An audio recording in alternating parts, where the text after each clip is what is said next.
It all started when Peter Griffin suddenly became a little too happy, not just in a good mood, unnaturally, suspiciously happy. He started waking up before everyone else, cooking breakfast, cleaning the house, singing loudly, complimenting everyone non-stop. Lois loved it, but the kids noticed something was off. Peter's smile never faded, not even for a moment. Even when he thought nobody was watching, he still held that exact same smile, almost frozen in place. One night, Meg said she heard Peter whispering to himself in the kitchen, talking in a low voice like he was having a conversation with someone who wasn't there. The next day, Chris noticed that Peter kept avoiding bright light, always standing in the darker parts of the house, even though he acted cheerful as ever. And Stewie swore he heard strange noises coming from the basement in the morning. Soft, muffled knocking, like someone was trying to get attention but couldn't call for help properly. He tried to tell Lois, but Peter suddenly appeared right behind him, almost as if he had been listening the whole time, and casually suggested they all go for a fun walk instead. Days went by like that. Peter kept getting happier, friendlier, overly helpful, but the house felt more and more unsettling.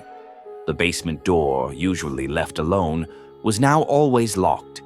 Peter kept insisting he was fixing things down there, though no one ever saw him carrying tools.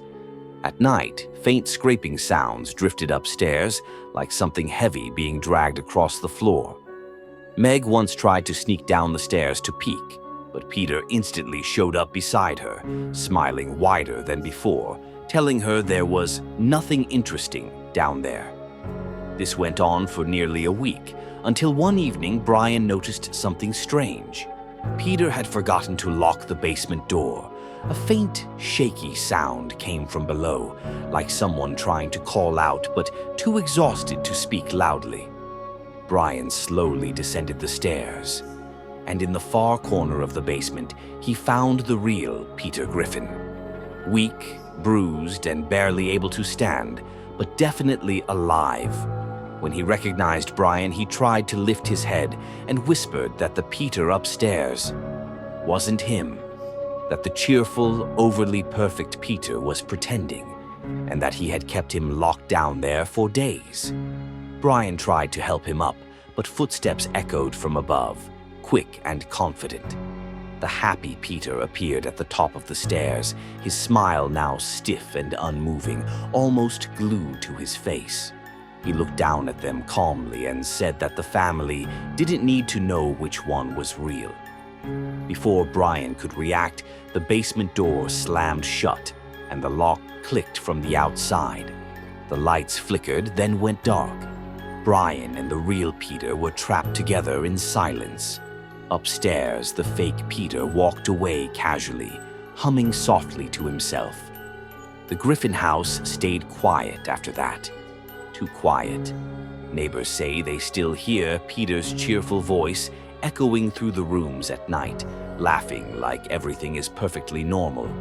But sometimes they also hear faint thuds from the basement windows, like someone down there hasn't stopped trying to get out. At first, everything in the Griffin house seemed completely normal. Brian was sitting in the kitchen with the family, lazily chewing on leftovers and cracking a few jokes like he always did. But later that evening, he found some old container in the trash, something Peter had tossed out days ago, and without thinking twice, Brian licked it clean. Nobody paid attention to it at the time, but that's when the strange things started happening. The next day, Brian became unusually quiet. He barely spoke, didn't bark, didn't complain, and spent most of the day lying under the table, almost as if he was avoiding the light. Lois thought he just ate something bad and gave him some medicine, but it didn't help. That night, Brian kept waking up and pacing around the house in circles, making a low, restless growl that didn't sound like him at all. On the third day, the family noticed something odd about Brian's expression. His eyes had a heavier, focused look, like he was constantly thinking about something they couldn't understand. When Peter tried to scratch behind his ear, Brian jerked back sharply, staring at the wall behind Peter as if he heard something no one else could. And then the physical changes started. Very subtle at first. Brian seemed just a tiny bit bigger in the morning, then a little bigger that evening. And by the end of the day, he looked noticeably larger than before. Even his teeth began to change. His once normal dog teeth were growing into long, sharp fangs, though Brian acted like he didn't even notice. On the fourth night, Brian began leaving the house. Each morning, the front door would be slightly open, and Brian would come back covered in dirt and carrying the smell of cold forest air, even though the nearest forest was nowhere near their neighborhood. The family grew worried, but nobody knew what to do. Peter tried putting him on a leash, but Brian just stared at it so long and so intensely that Peter felt uncomfortable and ended up taking it off himself. On the fifth day, Brian stopped responding to his name entirely. He just sat by the window, staring into the darkness as if someone out there was calling him. Stewie tried talking to him, but Brian replied with a deep, steady growl that didn't sound like him at all. It sounded like it belonged to a much bigger dog. That night, the house filled with heavy footsteps, even though nobody was walking. Lois woke up first and heard something slowly coming down the stairs. When she peeked into the hallway, she saw only a large dog-like shadow moving across the wall. She told herself it was just her imagination and went back to bed. By morning, Peter and Lois were gone. Their phones were left on the living room table. Their bedroom door was open, but they were nowhere in the house. Chris and Meg were missing too. No signs of a struggle, no sounds, nothing. The whole place felt unnaturally silent, like every living thing had simply disappeared. The only thing left was Brian's collar, lying in the middle of the living room floor. That evening, the TV turned on by itself. The screen showed the sidewalk outside their house. The camera shook a little, but for a moment you could clearly see a giant dog-shaped figure standing in the distance. It looked like Brian, or like something that used to be Brian, only much larger. It paused as if realizing it was being watched and slowly turned its head toward the house. The screen cut to black. Since then, the Griffin house has stayed empty. But neighbors say that sometimes, late at night, they hear heavy footsteps outside and a low, familiar growl echoing down the street. And nobody is brave enough to look out the window. It all started like a completely normal evening in the Griffin house. Peter was sitting on the couch flipping through channels when he noticed the TV kept switching back on its own to some blank gray screen, even though he was sure that channel didn't exist before. He called out to Lois, but she shouted from the kitchen that she was busy, so Peter walked closer to check it out.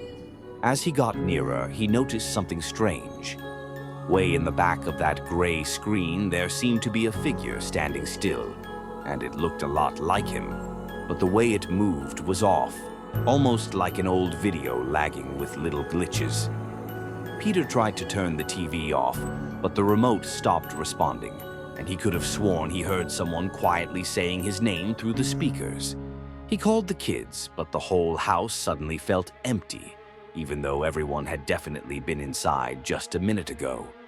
Then the lights started flickering, not fully turning off, just twitching like something was messing with the electricity.